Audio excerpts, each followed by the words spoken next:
नमस्कार, लोकसर टीवी में आपका स्वागत है। मैं हूं प्रियंका। तो आइए शुरू करते हैं खबरों का सिलसिला, मगर उससे पहले सुर्खियों पर एक नजर।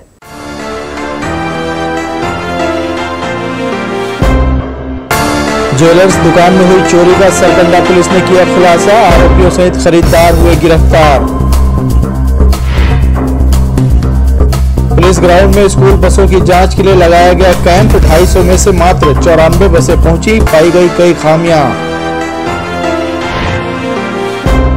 एसआई समेत 975 पदों पर पुलिस विभाग की चल रही भर्ती प्रक्रिया। 48,000 अभ्यर्थियों ने किया है आवेदन। और राजस्थान के मशहूर लोक गायक लालू खां पहुंचे शहर, कहा भारत विभाजन से सिंधी कौम को हुआ सांस्कृतिक नुकसान। तो ये थी सुर्खियां और अब खबरें विस्तार से। बेहतराई रोड स्थित मानुषी ज्वेलर्स में हुई चोरी के मामले का सरकंडा पुलिस ने खुलासा कर दिया है। 19-20 जून की दरमियानी रात 2 चोरों ने दुकान के ऊपरी हिस्से का टीन काटकर भीतर प्रवेश किया और सोने चांदी के आभूषण पर हाथ साफ कर दिया था। मामले में पुलिस ने 2 खरीदार और एक सहयोगी को भी गिरफ्तार किया है। पुलिस की गिरफ्त में आए यह वही शातिर चोर हैं जिन्होंने सरकंडा थाना से महज 200 मीटर दूरी पर स्थित मानुषी ज्वेलर्स में चोरी की घटना को अंजाम दिया था। मामले में पुलिस ने बंधुआपारा निवासी अजित साहू और अरशद सिद्दीकी को गिरफ्तार किया है। पूछताछ में उन्होंने बताया कि वह पूरा सामान जबड़ापारा निवासी शिवा केवट और सीपत पंधी निवासी मनोज वर्मा को बेच दिया है। साथ ही घटना में सहयोग करने वाले विनय विश्वकर्मा को भी पुलिस ने गिरफ्तार किया है। आरोपियों के पास से पुलिस ने चोरी गए आभूषण को बरामद कर लिया है। सोना चांदी के जेवर काफ़ी उनके दुकान से चोरी हुआ था और जिसकी हम लोग विवेचना के दौरान पता साजी कर रहे थे, तलाश कर रहे थे। उसी दौरान हमको पता चला कि कुछ व्यक्ति के पास उक्त चोरी के सामान है, जिस पर से उनको पकड़ करके लाए। अजीत साहू है, सरद है, शिवा केवट है, मनोज वर्मा है, विनय विश्वकर्मा है, जिससे पूछताछ के दौरान वो चोरी करना कबूल किए और चोरी के सामान बरामद करवाए। बताया जा रहा है कि चोरों ने जब चांदी के आभूषणों को बेचने खरीदार के पास गए तो पता चला कि यह शुद्ध चांदी नहीं है। इससे चोरों के होश उड़ गए। दुकान का टीन काटकर अंदर घुसने वाले अशरफ सिद्दीकी को काफी चोटें आई थीं, जिसका घाव अभी तक नहीं भरा है। मामले में खरीदारों को भी आरोपी बनाया गया है। चोरी के इस मामले को सरकंडा पुलिस की टीम ने काफी तत्परता और कड़ी से कड़ी को जोड़कर सुलझाने में सफलता हासिल की है। कैमरा पर्सन राजा खान के साथ आशीष मौर्य, लोकसभा टीवी, बिलासपुर। मुंगेली जिले के कोतवाली पुलिस की त्वरित कार्यवाही से दुष्कर्म का एक आरोपी 24 घंटे के भीतर गिरफ्तार कर लिया गया। जानकारी के अनुसार 24 जून को पीड़िता ने थाना सिटी कोतवाली पहुंचकर रिपोर्ट दर्ज कराई थी, जिसमें उसने ग्राम मदकुदीप, थाना सरगांव, जिला मुंगेली निवासी कमल मरकाम पर शादी का झांसा देकर पिछले 2 वर्षों से लगातार दुष्कर्म करने का आरोप लगाया था। कोतवाली पुलिस ने धारा 376 के तहत मामला दर्ज कर 25 जून को आरोपी 23 वर्षीय कमल मरकाम को मदकुदीप से गिरफ्तार कर न्यायिक रिमांड पर जेल भेज दिया है। मुंगेली क्षेत्र अंतर्गत निवासी पीड़िता थाना सिटी कोतवाली उपस्थित आकर के बताई कि आरोपी कमल मरकाम, जो मदकुदीप थाना सरगांव क्षेत्र का निवासी है, विगत 2 वर्षों से इसके साथ प्रेम संबंध और शादी करने का झांसा देकर लगातार इसके साथ शारीरिक संबंध बना रहा है। शादी करने की बात पर यह हमेशा आनाकानी करके शादी नहीं कर रहा। इस संबंध में ये आके उपस्थित FIR दर्ज कराई, जिसपे महिला संबंधी मामला अति संवेदनशील मामला होने से तत्काल पुलिस अधीक्षक महोदय के मार्गदर्शन में निर्देश प्राप्त करके टीम गठित करके मदकुदीप रवाना किया गया, जहां आरोपी अपने सकुनत पर मिला, जिसे थाना लाकर उसका गिरफ्तारी फॉर्म भर के रिमांड पे माननीय न्यायालय पेश किया गया। मुख्यमंत्री भूपेश बघेल प्रदेश की जनता से मिलने और उनका दुख दर्द जानने भेंट मुलाकात कार्यक्रम के जरिए विधानसभा स्तर पर लोगों से मिल रहे हैं और उनकी समस्याओं का समाधान भी कर रहे हैं। इस दौरान वे विकास कार्यों का शिलान्यास और लोकार्पण भी करते हैं। रविवार को मुख्यमंत्री श्री बघेल जिले के कुनकुरी बगीचा विधानसभा क्षेत्रों का दौरा किया। भेंट मुलाकात के साथ आत्मानंद अंग्रेजी माध्यम स्कूल का लोकार्पण किया। हनुमान और काली मंदिर में पूजा के अलावा गिरजाघर में जाकर उन्होंने प्रार्थना किया। कुनकुरी के महागिरजाघर में मुख्यमंत्री का कर्मा नृत्य के साथ स्वागत किया गया। यहाँ उन्होंने प्रभु यीशु से प्रदेश में शांति खुशहाली की कामना की।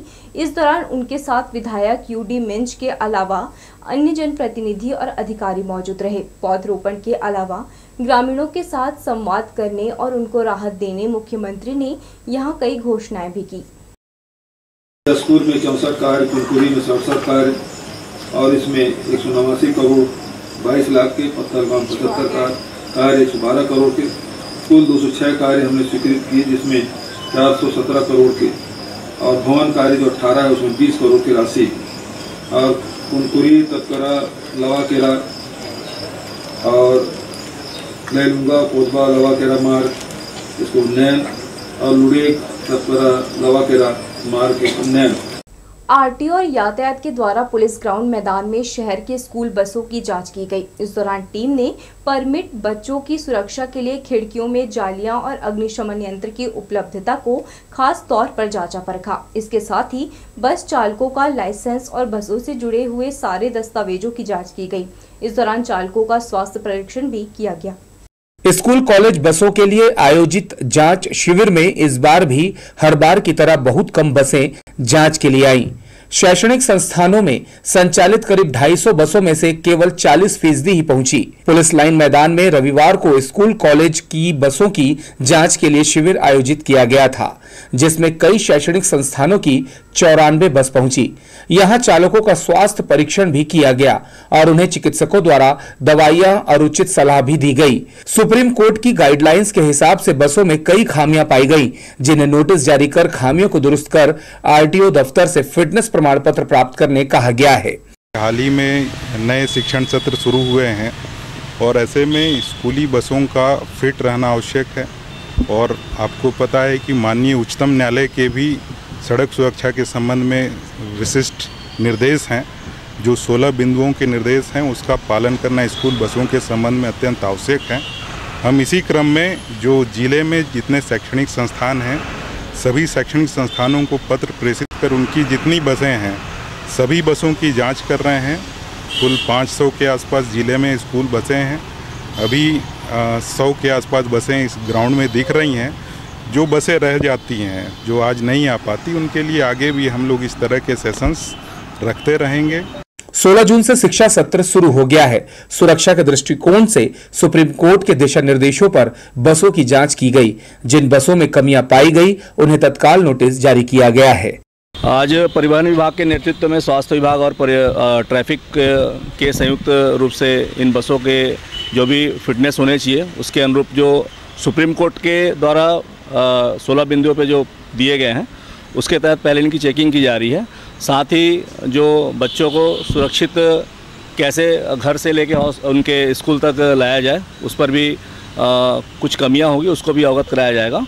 और साथ ही साथ हमारे यातायात के द्वारा अभी शिक्षण सत्र 22 और 23 में स्कूलों में जाकर के उनको जागरूकता कार्यक्रम के तहत जिला शिक्षा अधिकारी को कार्यक्रम के लिए पत्राचार किया गया है। कुछ ही दिनों में हम जिले के अलग अलग स्कूलों में जाकर जागरूकता कार्यक्रम का संचालन करेंगे। आरटीओ और यातायात के अधिकारियों ने एक एक बसों को करीब से देखा और पूछ परख की। जांच कार्रवाई के दौरान जिन संस्थानों ने अपनी बसें नहीं भेजी हैं उनको नोटिस जारी किया गया।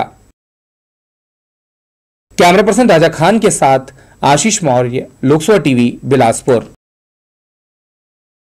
बिना नंबर और कागजात के सड़कों पर दौड़ रही निगम की गाड़ियों पर अब आरटीओ की नजर है। लोकसभा टीवी पर खबर का प्रसारण होने के बाद आरटीओ अमित बेग ने निगम कमिश्नर से पत्राचार कर कार्यवाही की बात कही है। निगम की 13 गाड़ियां अधिकारियों को अलॉट की गई हैं, जिनमें से कई वाहनों की आरटीओ में जानकारी तक दर्ज नहीं है। निगम के इन वाहनों को ऑनलाइन देखने पर पता चलता है कि किसी का इंश्योरेंस नहीं है तो किसी के दस्तावेज पूरे नहीं है। इसके साथ ही पंप हाउस से संचालित निगम की अधिकतर गाड़ियों में वाहन नंबर तक नहीं लिखा गया है। इस पूरे मामले को आरटीओ अमित बेग ने गंभीरता से लेते हुए जांच के बाद कार्रवाई की बात कही है। हम इसके लिए नगर निगम से पत्राचार भी करेंगे और व्यक्तिगत स्तर पर जो अधिकारी हैं उनसे बात भी करेंगे और जो खामियां हैं हम प्रयास करेंगे वो चीजें दुरुस्त हो जाएं। निगम की कुल 140 गाड़ियां हैं जो परिवहन विभाग और यातायात नियमों की खुलेआम धज्जियां उड़ा रही हैं। आरटीओ के अनुसार निगम की गाड़ियों की जानकारी जल्द ही आयुक्त से ली जाएगी। मामले का खुलासा होने के बाद से निगम के वाहन शाखा के अधिकारी कर्मचारियों के होश उड़े हुए हैं। अब देखना होगा कि निगम की इन बेलगाम गाड़ियों पर आरटीओ कब तक लगाम लगा पाता है। कैमरा पर्सन राजा खान के साथ आशीष मौर्य, लोकसभा टीवी, बिलासपुर। सौंदर्यीकरण के लिए रिवरव्यू रोड में लगाए गए डिवाइडर बिजली के पोल गायब हो गए हैं। अब असामाजिक तत्वों की हिमाकत के निशान पीछे रह गए हैं। सार्वजनिक स्थानों में संपत्ति की सुरक्षा नगर निगम नहीं कर पा रहा है। सरकारी संपत्ति उनकी है, ये मानकर असामाजिक तत्व इसे चुरा ले जाते हैं। ताजा घटना रिवरव्यू रोड में हुई है। सड़क किनारे हरियाली के बीच नगर निगम ने 20 से ज्यादा आकर्षक बिजली के पोल लगवाए थे। इनमें आधे से ज्यादा चोर उखाड़ ले गए। पोल उखाड़ने के लिए उनकी मशक्कत के निशान यहां देखा जा सकता है कि किस तरह भारी पत्थर के वार से इसे तोड़ दिया। सुबह शाम सैर सपाटा करने बड़ी तादाद में शहरवासी रिवरव्यू आते हैं। यहां का हरा भरा वातावरण शाम होते ही बिजली की रोशनी से आकर्षक बनाने नगर निगम ने सड़क के एक तरफ डिजाइनर लाइट वाले आयरन के सुंदर पोल लगवाए थे। समय के साथ रखरखाव नहीं होने के कारण पोल में जंग लग गया, जिसे असामाजिक तत्व आसानी से तोड़कर ले गए। कुछ पूरा उखाड़ दिए गए। अमूमन रात 12 बजे के बाद पुलिस का गश्ती वाहन रिवरव्यू का एक फेरा जरूर लगाता है। इसके बाद भी सार्वजनिक जगह में चोरी होना, वो भी लोहे के पोल उखाड़ कर ले जाना दुस्साहस वाला काम है, जिसे किसी आदतन ने अंजाम दिया होगा। कैमरामैन सुशांत सिंह के साथ दिलीप जगवानी, लोकसभा टीवी, बिलासपुर। राज्य में एसआई, सूबेदार, प्लाटून कमांडर के पदों पर भर्ती प्रक्रिया चल रही है। पुलिस विभाग द्वारा 5 साल बाद एसआई समेत 975 पदों पर भर्ती की जा रही है। इसमें शामिल होने वाले युवाओं का पहले शारीरिक नापजोक और दस्तावेज की जांच की जा रही है। इसमें पास होने वाले पीएससी की तरह प्रीलिम्स की लिखित परीक्षा देंगे। बिलासपुर के सक्रिय बटालियन में 6 जून से 3 जुलाई तक अभ्यर्थियों का शारीरिक नापजोक किया जा रहा है। चयन समिति के अध्यक्ष जांजगीर चांपा जिले के एसपी विजय अग्रवाल ने बताया कि 48,000 अभ्यर्थियों ने फॉर्म भरा है। रोजाना 2400 लोगों का शारीरिक नापजोक यहां कराया जा रहा है, जिसमें पूरी पारदर्शिता के साथ पुलिस विभाग के कर्मचारी जुटे हुए हैं। विगत 6 जून से भर्ती प्रक्रिया के शारीरिक नापजोक का जो चरण है वो किया जा रहा है और लगभग 48,000 कैंडिडेट है जिनका नापजोक किया जाना है और आगामी 3 जुलाई तक ये प्रक्रिया लगातार जारी रहेगी। अभी रोज़ लगभग 2400 कैंडिडेट का है, अब उसमें से लगभग 60 से 70% कैंडिडेट उपस्थित होते हैं। 976 पोस्ट है, 975 पोस्ट है जो सब इंस्पेक्टर, सूबेदार, प्लाटून कमांडर अलग अलग पदों के लिए शासन द्वारा ज्ञापित की गई है। जिला भाजपा कार्यालय में रविवार की सुबह 11 बजे टीवी सहित अन्य इंटरनेट मीडिया के जरिए प्रधानमंत्री नरेंद्र मोदी ने मन की बात कही। आम जनता इसे सुने या ना सुने, मगर भाजपाइयों की इसे सुनना मजबूरी हो जाती है। इसलिए जब भी मन की बात होती है, भाजपा संगठन से जुड़े लोग कार्यालय में उपस्थित होकर प्रधानमंत्री को सुनते हैं। करबला रोड के भाजपा कार्यालय में मन की बात सुनने के लिए LED स्क्रीन लगाया गया था, जिसे देखने और सुनने के लिए यहाँ भाजपा नेता, पदाधिकारी और कार्यकर्ता मौजूद रहे। भाजपा जिला अध्यक्ष रामदेव कुमावत ने प्रधानमंत्री द्वारा किए गए आह्वान पर अमल करने की बात कही। आज के जो मन की बात है उसमें पहले तो 25 जून 1975 में जो आपातकाल लगा वहाँ से शुरुआत किया गया। उसके बाद में जैसे कि नरेंद्र मोदी जी ऐसे विषयों को उसमें मन की बात में करते हैं जो हमको कहीं पे पढ़ने को, सुनने को, देखने को नहीं मिलते। तो अलग अलग घटनाओं का जिक्र किया, स्टार्टअप योजना का भी जिक्र किया, खिलाड़ी इन्होंने देश के लिए पदक जीते उसके भी बारे में चर्चा किया, स्वच्छता अभियान के भी बारे में बात किया। इन्हीं तमाम विषयों पे आज का उनका मन की बात कार्यक्रम रहा। लंबे समय से शहर में विकास कार्य हो रहा है। सुविधाओं के विस्तार और भविष्य को ध्यान में रख बहुत से काम किए जा रहे हैं। बरसों से यह देख रहे नगरवासी कहने से नहीं चूकते, यहाँ खुदाई जारी है। बिलासपुर शहर डेवलप हो रहा है, तरह तरह के काम चल रहे हैं। पुल पुलिया का निर्माण हो रहा है, सड़कें स्मार्ट बनाई जा रही है। अमृत मिशन से लोगों का गला तर होगा, यानी घर घर पानी पहुँचेगा। अंडरग्राउंड सीवरेज बन गया है, लेकिन कह नहीं सकते उसका लाभ कब मिलेगा। कहने का ये मतलब है कि खामोश काम जारी है। आइए इस विषय पर हम अपने शहरवासियों से बात करते हैं और उनसे जानते हैं कि वे कब से शहर में काम देख रहे हैं, क्या ये काम कारगर है। बात कर लेते हैं। 5-6 सालों से देख रहा हूँ, यहाँ की सिर्फ काम जारी है, काम हो नहीं रहा है। कभी देखते हैं तो सीवरेज का काम चल रहा है, कभी वो बंद होकर फिर दूसरा फिर वही सीवरेज का काम चालू हो जाता है। सिर्फ यहाँ काम जारी है और कुछ नहीं है यहाँ। और खुदाई का कार्यक्रम चालू हो जाता है उसके बाद, और कुछ नहीं है, बस सीवरेज और खुदाई देखते हैं शहर में अपना। मधुबन से लेकर नेहरू तक की बात करें तो केवल गड्ढा दिखता है, जो उसकी सरकार की काफ़ी विफलता है।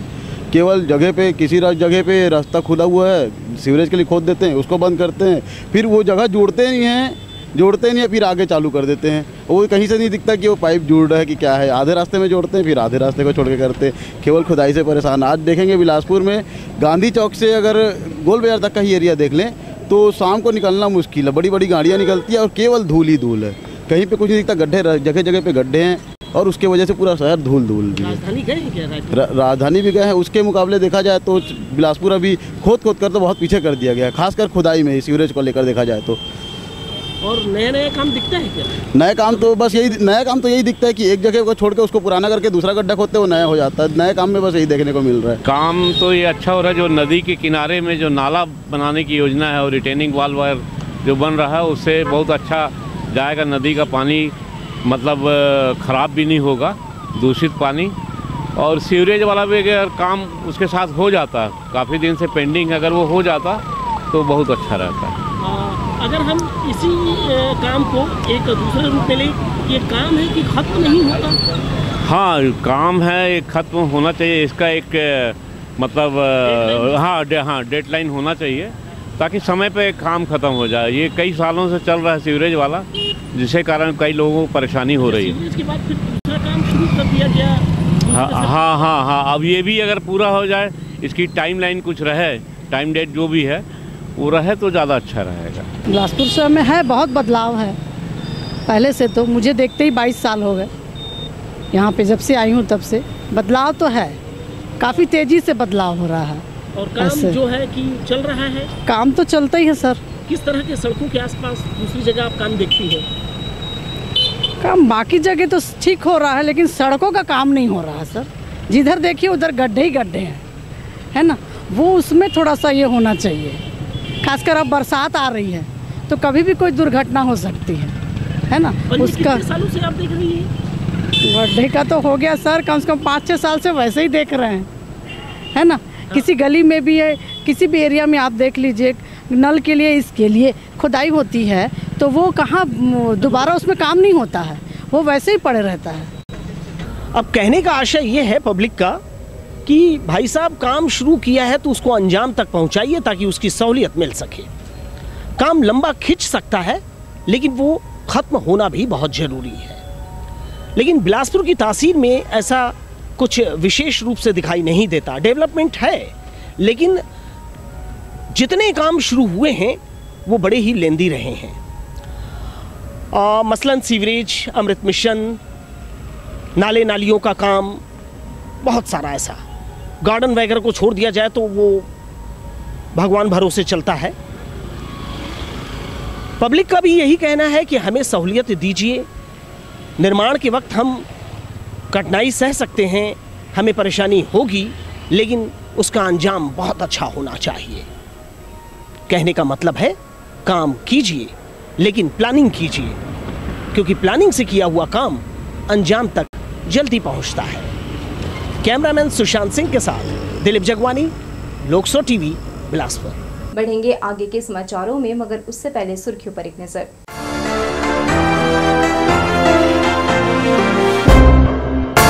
ज्वेलर्स दुकान में हुई चोरी का सरकंडा पुलिस ने किया खुलासा, आरोपियों सहित खरीदार हुए गिरफ्तार। पुलिस ग्राउंड में स्कूल बसों की जांच के लिए लगाया गया कैंप, 250 में से मात्र 94 बसें पहुंची, पाई गई कई खामियां।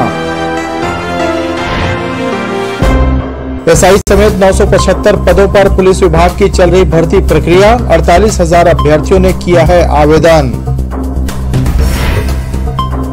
और राजस्थान के मशहूर लोक गायक लालू खां पहुंचे शहर, कहा भारत विभाजन से सिंधी कौम को हुआ सांस्कृतिक नुकसान। राजस्थान के लोक गायन जांगड़ा शैली के विरले कलाकार उस्ताद लालू खां को सिंधी संगीत से भी महारत हासिल है। शहर में पहली बार हुए सिंधी लोक उत्सव में उन्होंने शिरकत की। लालू खां कहते हैं, भारत विभाजन से सिंधी कौम को बड़ा सांस्कृतिक नुकसान हुआ है।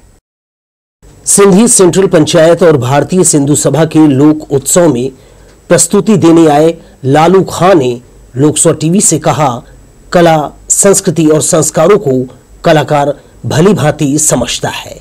राजस्थान के जैसलमेर में रहने वाले जांगड़ा शैली के गायक कलाकार उस्ताद लालू खां कहते हैं, संगीत जोड़ता है, इसके जादू से लोग खींचे चले आते हैं। बेहतर आयोजन के सार्थक संदेश की उन्होंने उम्मीद व्यक्त की। इससे लोग और भी जुड़ेंगे, इससे बच्चों पे भी असर पड़ेगा कि हमारा संगीत क्या है, सिंधी समाज की वाद्य यंत्र क्या है, सिंधी समाज की रागें क्या है। तो उस कारण से आपने जो कदम उठाया, ये कदम आगे जाकर के बहुत बड़ा रूप लेने वाला। आयोजन के माध्यम से ही तो लोग जुड़ेंगे, संगीत के माध्यम से लोग जुड़ेंगे। आपको पता नहीं, एक मंत्री खड़ा होता है, वो ढोल वाले को आगे बजवाते हुए ले जाता है। क्यों ले जाता है? पब्लिक को इकट्ठी करनी, बताने के लिए। मैं बोलूँगा क्या कोई होगा तो सुनेगा। संगीत वही काम करता है। सभी संस्कृतियों की जड़ों में उसका संगीत है और सिंधी समाज को भारत पाकिस्तान विभाजन की बड़ी कीमत चुकानी पड़ी। लालू खां मानते हैं, सीमाओं के बंटवारे ने संस्कृति, परिवार और संस्कारों को दो भागों में बांट दिया। अलग अलग सीमाएं तान दी गई, उसके बाद से वो कल्चर एक था, उसमें दो हो गए, क्योंकि आधे लोग तो उधर चले गए, आधे इधर रह गए। अब किसी की माँ इधर आ गई, किसी का बच्चा उधर रह गया, किसी का बाप उधर रह गया, किसी का मामा उधर रह गया, तो परिवार बढ़ गया, आधा हो गया।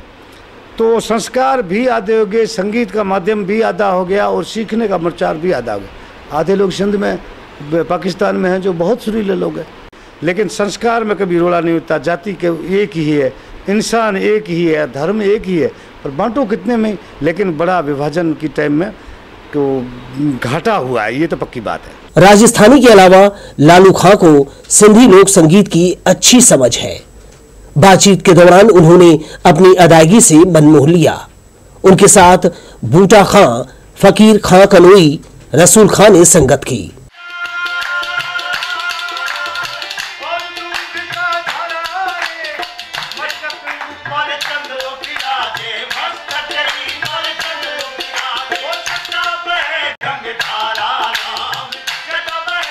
कैमरामैन सुशांत सिंह के साथ दिलीप जगवानी, लोकसभा टीवी, बिलासपुर।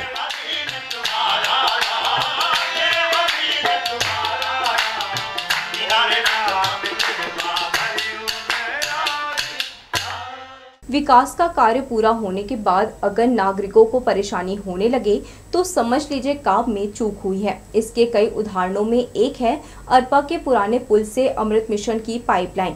देवकीनंदन चौक और इसे रिवर व्यू की तरफ जोड़ने सड़क खोदकर पाइप बिछाया गया था, लेकिन सही ढंग से रेस्टोरेशन नहीं करने से अब खुदाई वाली जगह दुर्घटना का कारण बन रही है। बारिश का मौसम होने से सड़क पर फैले मिट्टी से कीचड़ हो जाता है, बाकी समय वाहनों के आने जाने से धूल उठती है। खुदाई के बाद काम पूरा कर अमृत मिशन के ठेकेदार ने रेस्टोरेशन नहीं किया। अब लोगों को आवाजाही में दिक्कतों का सामना करना पड़ रहा है। नगर निगम के इंजीनियर को भी इस बात से फर्क नहीं पड़ता कि उनकी बनाई अव्यवस्था से नागरिक परेशान हैं। रविवार को करबला रोड स्थित भाजपा मुख्यालय सहित प्रदेश के विभिन्न भाजपा मंडलों में बैठक आयोजित की गई। इस दौरान कार्यकर्ताओं से आगामी कार्यक्रम और केंद्र की योजनाओं और भारतीय जनता पार्टी के विचारधाराओं को जनता तक पहुंचाने चर्चा की गई। प्रदेश संगठन के निर्देश पर रविवार को भारतीय जनता पार्टी के विभिन्न मंडलों में बैठक आयोजित की गई। इस बैठक में आगे की कार्य योजनाओं के साथ भाजपा कार्यकर्ताओं को जमीनी स्तर पर होने वाली समस्याओं पर चर्चा की गई। भाजपा जिला मुख्यालय में चल रही बैठक में जिला अध्यक्ष सहित मंडल पदाधिकारी कार्यकर्ताओं को संबोधित करते हुए आने वाले दिनों में जनता से सीधे जुड़ने सहित अन्य सहायतार्थ कार्यक्रमों को किए जाने के दिशा निर्देश दिए। भारतीय जनता पार्टी के जिला अध्यक्ष रामदेव कुमावत ने बैठक के संबंध में जानकारी दी। 26 जून को पूरे प्रदेश में 11 बजे मंडल की बैठकें आयोजित की गई थी और इसमें जो मंडल में निवास करने वाले, चाहे प्रदेश के हो, चाहे जिले के हो, चाहे मंडल के हो, पदाधिकारी, कार्य समिति सदस्य या मोर्चा प्रकोष्ठ के जो लोग हैं उन्हीं को रहना चाहिए।